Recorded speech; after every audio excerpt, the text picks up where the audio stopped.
Mas eu queria que você falasse um pouco dessa sua experiência como mãe, desses primeiros sinais que você identificou na sua filha, porque muitas vezes alguma mãe está aqui nos assistindo e está passando por essa situação.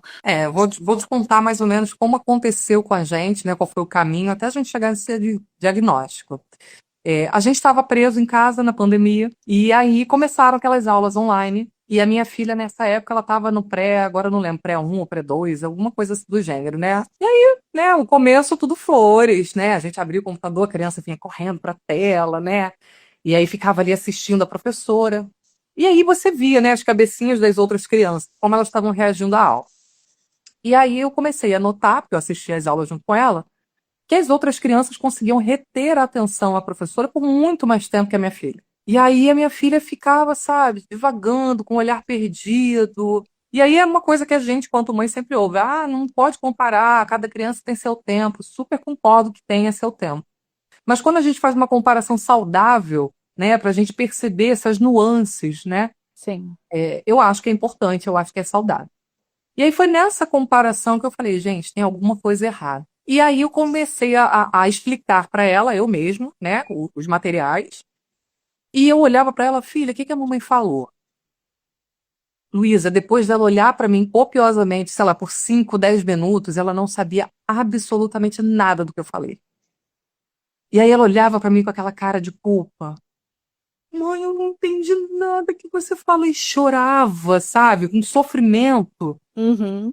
E aí eu falei assim, gente, isso não é normal. Calma, minha filha, mamãe vai te explicar de novo. Aí eu explicava, aí ela prestava atenção. Às vezes não conseguia, nem eu falando pela segunda vez. E aí aquilo me dava uma angústia, porque eu tava vendo que ela tava se esforçando. E aí aquilo me deixou com uma pulga atrás da orelha, sabe? Eu já tava desconfiada daquela atenção que ela não conseguia manter. E aí foi onde eu, né, conversei com meu marido e expliquei para ele que eu achava que isso não era uma coisa natural. E aí comecei a pesquisar, né? Porque professor sabe como é que é, né? Professor tudo tem que pesquisar no Google, enciclopédia, Barça, é pergunta para o amigo, professor é desse tipo, né? Ainda mais eu.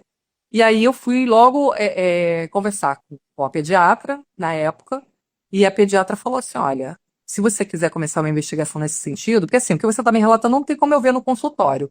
Mas se você quiser começar, você vai buscar um neurologista, né, para ele poder te orientar onde você vai primeiro, que talvez seja legal começar algumas terapias. E eu me lembro muito nesse dia que eu fui na consulta, que eu falei para o médico que eu desconfiava, olha, doutor, eu tô assim, tô assado, tô desconfiando disso, aquilo. E aí ele foi, olhou para mim muito sério, né, um senhor já careca, né, aquela cara de sábio, né, e perguntou assim para mim: "Você tá com medo do diagnóstico? Caso a gente encontre algum?" E aí eu lembro, eu até escrevi isso no livro, né? Quem depois puder ler o livro vai ver essa história. Eu falei pra ele, eu falei, doutor, medo eu não tô, porque essa criança é o amor da minha vida. E eu vou amar ela de qualquer jeito. Ela tendo TDAH, tendo TEA, tendo qualquer problema. Se ela não tiver uma perna, eu vou amar ela do mesmo jeito. Mas eu tenho pressa, porque eu acho que assim, quanto antes a gente souber que ela tem alguma coisa, mais cedo eu vou poder ajudá-la, mais cedo eu vou poder dar condições para ela, né, seguir uma vida minimamente ali, né, dentro de uma normalidade. Então a gente começou toda uma investigação, tanto da parte física, né, neurológica, né, exames, quanto dessa parte, né, psiquiátrica, psicológica. E aí ele falou, olha, você vai começar com as terapias não vão fazer mal para ela, pelo contrário, se a gente encontrar lá na frente, ela já vai estar desenvolvendo ferramentas, né, para lidar com as questões dela. E a gente vai. E não precisa ter pressa, né? Uma vez que você está ali tratando, amparando, né? O diagnóstico ele vai dar só um caminho diferente. E aí, até que no ano passado, né, foi fechado esse diagnóstico.